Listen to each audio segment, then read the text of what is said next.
6 ஆண்டுகளுக்கு பின்னர் மீண்டும் பிஜேபி தெலுங்கு தேசம் கூட்டணி ஆந்திரத்தில் உருவாகி உள்ளது. சென்னையில் வீட்டு சிலிண்டர் விலை 918 ரூபாயாக உள்ளது.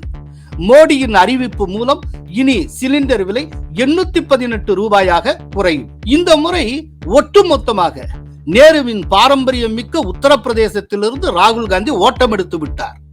ஏற்கனவே சோனியா காந்தி பாதுகாப்பாக ராஜ்யசபா எம்பி ஆகிவிட்டார். உத்தரப்பிரதேசத்தை காங்கிரஸ் கைவிட்டு விட்டது, அல்லது காங்கிரஸை உத்தரப்பிரதேசம் கைகழுவி விட்டது. கோலஹலாஸ் டிவி யூடியூப் சேனல், இது வாய்மையின் எக்காலம். பாஜகவுடன் கைகோர்க்கிறதா தெலுங்கு தேசம்? வணக்கம் நண்பர்களே. 6 ஆண்டுகளுக்கு பின்னர் பாரதிய ஜனதா கட்சியுடன் தெலுங்கு தேசம் கட்சி கூட்டணி அமைத்துள்ளது. ஆந்திர மாநிலத்தில் இந்த ஆண்டு ஏப்ரலில் சட்டப்பேரவை மற்றும் மக்களவை தேர்தல் ஒரு சேர நடைபெற உள்ளது. இந்நிலையில் கூட்டணி பற்றி பேச தெலுங்கு தேசம் கட்சி தலைவர் சந்திரபாபு நாயுடுவுக்கும் ஜனசேனா கட்சி தலைவர் நடிகர் பவன் கல்யாணுக்கும் பிஜேபி மேலிடம் அழைப்பு விடுத்திருந்தது. அந்த அழைப்பின் பேரில் டெல்லியில் வியாழக்கிழமை இரவு 10:30 மணி முதல் நள்ளிரவு 12:10 மணி வரை மத்திய அமைச்சர் அமித்ஷா, பிஜேபியுடைய தேசிய தலைவர் JP நட்டாவுடன் சந்திரபாபு நாயுடு மற்றும் பவன் கல்யாண் ஆகியோர் பேச்சுவார்த்தை நடத்தினர்.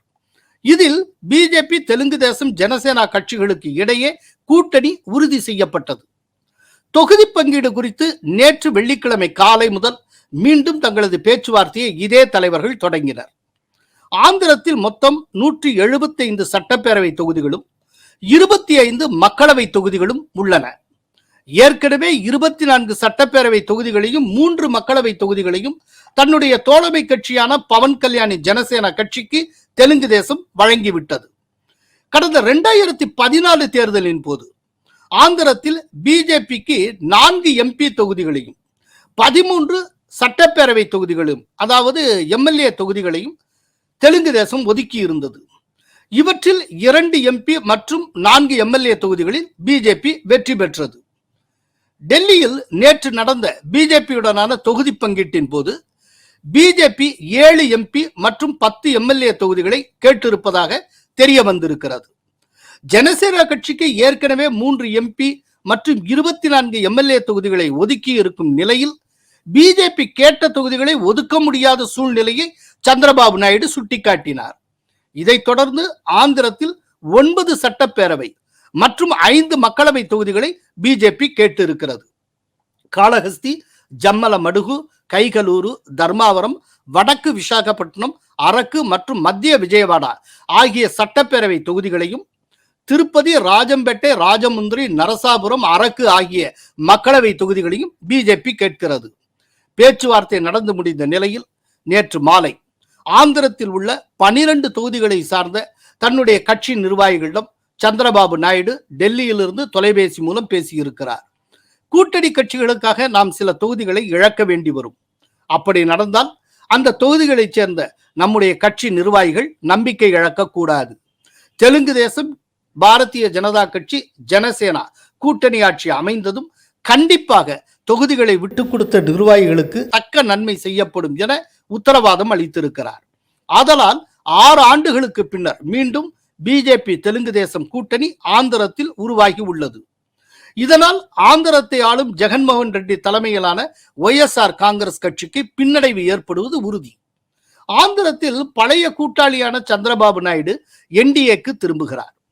ஏற்கனவே பீகாரில் நிதிஷ்குமார் திரும்பிவிட்டார்.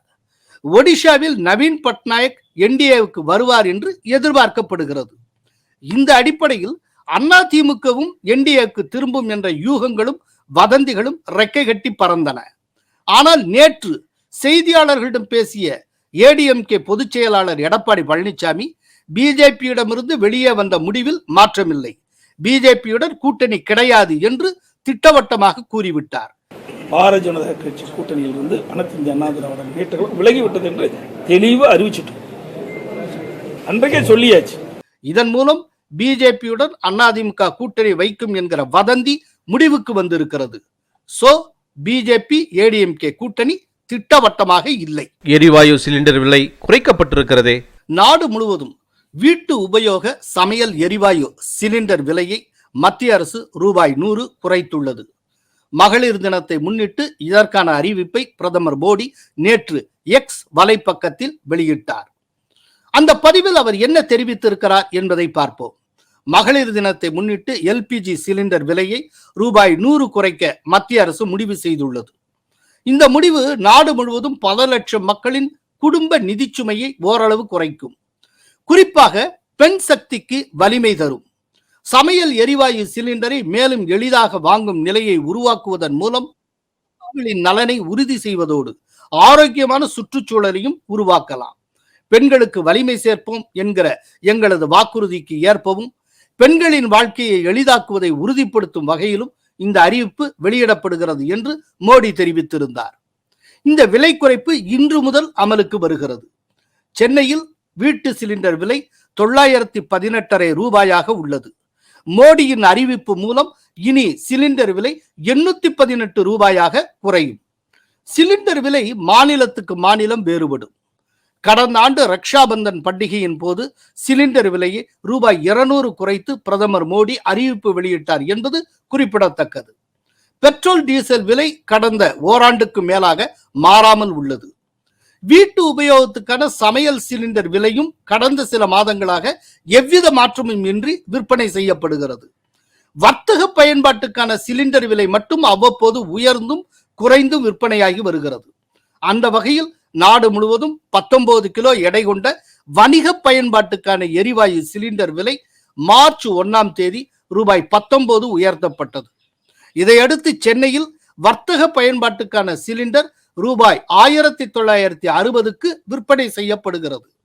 சர்வதேச சந்தையில் கச்சா எண்ணெய் விலை மற்றும் டாலருக்கு நிகரான இந்திய ரூபாய் மதிப்பு ஆகியவற்றை அடிப்படையாக கொண்டு பெட்ரோல் டீசல் எரிவாயு சிலிண்டர் விலையை எண்ணெய் நிறுவனங்கள் மாதந்தோறும் நிர்ணயித்து வருகின்றன என்பது குறிப்பிடத்தக்கது. ஊபியை விட்டு தலைதெறிக்க ஓடிவிட்டாரே ராகுல் காந்தி. 39 மக்களவை தொகுதிகளுக்கான வேட்பாளர்களின் முதல் பட்டியலை அகில இந்திய காங்கிரஸ் கட்சி நேற்று வெளியிட்டது. அதில் காங்கிரசின் முன்னாள் தலைவர் ராகுல் காந்தி கேரளத்தின் வயநாடு தொகுதியிலிருந்து மீண்டும் போட்டியிடுவார் என அறிவிக்கப்பட்டுள்ளது.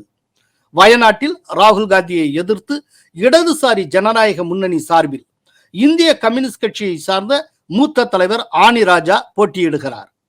அவர் இந்திய கம்யூனிஸ்ட் கட்சியின் பொதுச் செயலாளர் டி ராஜாவின் மனைவியாவார். இதில் ஒரு வேடிக்கை என்னவென்றால், ஒன்றுக்கொன்று எதிராக மோதிக்கொள்ளும் காங்கிரசும் இந்திய கம்யூனிஸ்ட் கட்சியும் ஒரே கூட்டணியில், அதாவது இண்டி கூட்டணியில் இடம்பெற்றுள்ளன என்பதுதான். 2019 மக்களவை தேர்தலிலும் வயநாட்டில் போட்டியிட்டுத்தான் ராகுல் வெற்றி பெற்றார். அதே நேரம் உத்தரப்பிரதேசத்தில் உள்ள அமேதி தொகுதியில் போட்டியிட்டு பிஜேபியின் ஸ்மிருதி இரானியிடம் அவர் தோற்றார். இந்த முறை ஒட்டுமொத்தமாக நேருவின் பாரம்பரியம் மிக்க உத்தரப்பிரதேசத்திலிருந்து ராகுல் காந்தி ஓட்டம் எடுத்து விட்டார். ஏற்கனவே சோனியா காந்தி பாதுகாப்பாக ராஜ்யசபா எம்பி ஆகிவிட்டார். இனி வரும் பட்டியலில் உத்தரப்பிரதேசத்தில் ரேபரேலி தொகுதியில் பிரியங்கா போட்டியிடுகிறாரா இல்லையா என்பதை நாம் பொறுத்திருந்து பார்க்க வேண்டும். இதுவரை மக்களையே சந்திக்காத கே.சி. வேணுகோபால் கேரளத்தின் ஆலப்புழா தொகுதியில் போட்டியிடுகிறார். சத்தீஸ்கர் முன்னாள் முதல்வர் பூபேஷ் பாகல் ராஜ்நந்த்கான் தொகுதியில் போட்டியிடுகிறார். கேரள முன்னாள் முதல்வர் கே. கருணாகரனின் மகன் கே. முரளிதரன் திருச்சூரில் காங்கிரஸ் சார்பில் போட்டியிடுகிறார். அவரை பிஜேபி சார்பில் நடிகர் சுரேஷ் கோபி எதிர்கொள்ளுகிறார். சசி தரூர் திருவனந்தபுரத்தில் போட்டியிடுகிறார். அவரை எதிர்த்து பிஜேபி சார்பில் மத்திய அமைச்சர் ராஜீவ் சந்திரசேகர் போட்டியிடுகிறார். முதல் பட்டியலில் கேரளத்திலிருந்து 16 தொகுதிகள், கர்நாடகத்திலிருந்து 7, சத்தீஸ்கரில் 6, தெலுங்கானா 4, மேகாலயா 2, நாகாலாந்து, சிக்கிம், திரிபுரா, லட்சத்தீவு ஆகியவற்றிலிருந்து தலா 1 தொகுதிகள் என 39 தொகுதிகளுக்கு வேட்பாளர்கள் அறிவிக்கப்பட்டுள்ளனர். தெலுங்கானாவிலிருந்து அறிவிக்கப்பட்ட 4 வேட்பாளர்களில் ஒருவர் பெண். அவரது பெயர் பட்னம் சுனிதா மஹிந்தர் ரெட்டி. இவர் செவல்லா மக்களவை தொகுதியிலிருந்து போட்டியிடுகிறார். பிஆர்எஸ் கட்சியின் முன்னாள் அமைச்சர் பட்னம் மஹிந்தர் ரெட்டியின் மனைவியான இவர் இந்த தொகுதியில் பிஜேபியின் முன்னாள் எம்பி விஸ்வேஸ்வர் ரெட்டியை எதிர்கொள்ளுகிறார்.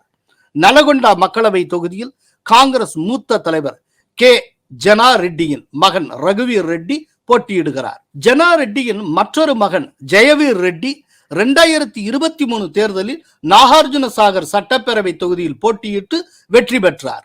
இந்த நிலையில் ஜனா குடும்பத்தில் தற்போது மற்றொரு மகனும் தேர்தலில் போட்டியிட வாய்ப்பளிக்கப்பட்டிருக்கிறது. மெஹபூபாத் தொகுதியில் முன்னாள் மத்திய அமைச்சர் பொரிகா பால்ராம் நாயக், ஜாகிராபாத் தொகுதியில் சுரேஷ்குமார் ஷெட்கர் ஆகியோரும் வேட்பாளர்களாக அறிவிக்கப்பட்டுள்ளனர். உத்தரப்பிரதேசத்தை காங்கிரஸ் கைவிட்டு விட்டது அல்லது காங்கிரஸை உத்தரப்பிரதேசம் கைகழுவி விட்டது.